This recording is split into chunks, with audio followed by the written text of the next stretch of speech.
You finally got everything you wanted. Not almost. Not someday. Not you're getting there. Everything. The money, the freedom, the body, the apartment, the clothes, the attention, the life you used to picture when things were bad and you needed something to believe in. It is all here now. And for a moment, it feels exactly the way you thought it would. You wake up and your first thought is still disbelief.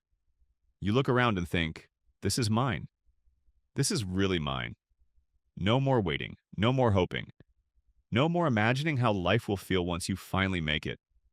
You made it. And that is where the strange part begins. Because nobody really prepares you for what happens after the fantasy ends. Not fails. Ends. Because the fantasy was never just about having things. It was about movement, desire, becoming. The feeling that your real life was somewhere ahead of you. But now ahead of you has arrived. And when that happens, something subtle starts to disappear. The tension that used to pull you forward. You thought getting everything would feel like relief, and at first it does. A huge release, a deep exhale. But then the days start to flatten. You notice it in small moments. You get the thing you used to obsess over, and the feeling lasts maybe an hour, maybe a day. Then your mind adjusts. What used to feel impossible now feels normal. That is one of the most unsettling psychological truths about desire. The human mind is built to adapt. Psychologists call this hedonic adaptation. It means that no matter how extreme the improvement is, your emotional baseline slowly starts moving to meet it. The thing that once felt like salvation becomes your new ordinary. And ordinary is dangerous when your whole identity was built around escape.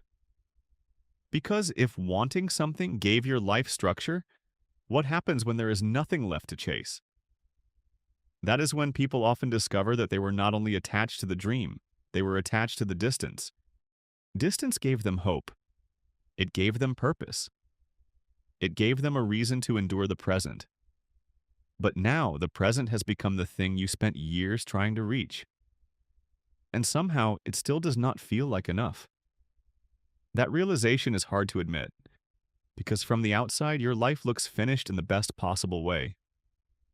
People look at you and think, what could you possibly be missing? Everything is here, so you start feeling guilty for the emptiness. You tell yourself to be grateful. You tell yourself other people would do anything for this life. You tell yourself you have no right to feel unsettled now. But the mind does not care how impressive your life looks from the outside. It responds to meaning, movement, connection, tension, depth. And once everything is available, a new kind of problem appears. Nothing feels rare anymore. You wanted freedom so badly. Now nobody can tell you no. That sounds incredible until you realize that limits used to shape your days. Limits created effort. Effort created satisfaction. Satisfaction created emotional contrast. But when everything becomes instantly possible, life can start losing friction. And friction, strangely enough, is part of what makes things feel real. When you had less, small wins meant more. A good night out meant more. A quiet meal meant more. A purchase meant more. A compliment meant more. Now everything is available on demand. And what is available all the time stops carrying emotional weight, so you start chasing intensity instead. A better version, a newer version, a more expensive version, a more exclusive version. Not because you are shallow, because your nervous system is trying to recreate the feeling that desire used to give you. But it does not work for long, because the problem is no longer access. The problem is that you confused attainment with arrival. And psychologically, those are not the same thing. Getting what you wanted does not automatically tell you who you are now. It only removes the excuse of, I'll feel whole when... That sentence is incredibly powerful. I'll feel whole when I get there. I'll feel calm when I have enough. I'll feel lovable when I look different. I'll feel secure when I finally make it. Those sentences carry people for years, sometimes decades. But once they stop being true, you are left face to face with something much more uncomfortable. Maybe the thing you were chasing was never the real wound. Maybe the success was covering something.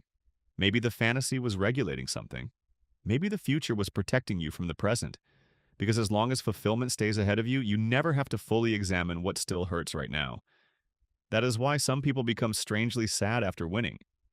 Not because success is bad, not because achievement means nothing, but because achievement cannot resolve pain it was never designed to heal. Money cannot automatically create peace. Attention cannot automatically create love. Status cannot automatically create identity. Luxury cannot automatically create meaning. Those things can improve life massively, but they cannot answer deeper psychological questions for you.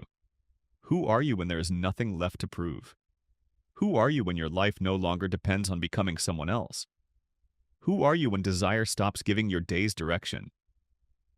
That is where the real story starts, and it often starts quietly. You look around your life and realize everything is better, but you are not as moved by it as you thought you would be.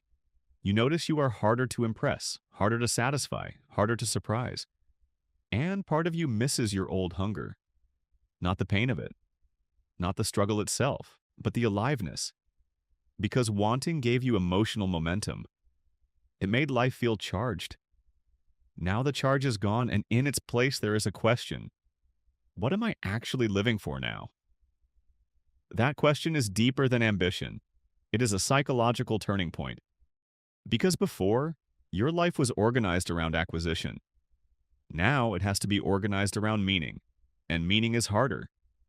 It does not come in a box. It does not arrive with applause. It does not announce itself the way success does.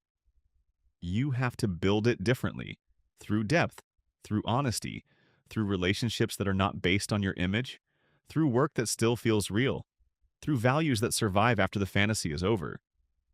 That is the part people do not talk about enough. Sometimes getting everything you wanted does not ruin you. It reveals you.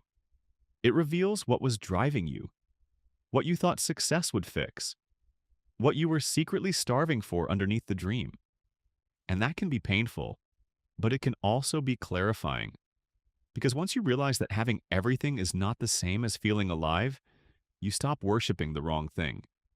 You stop asking your goals to save you.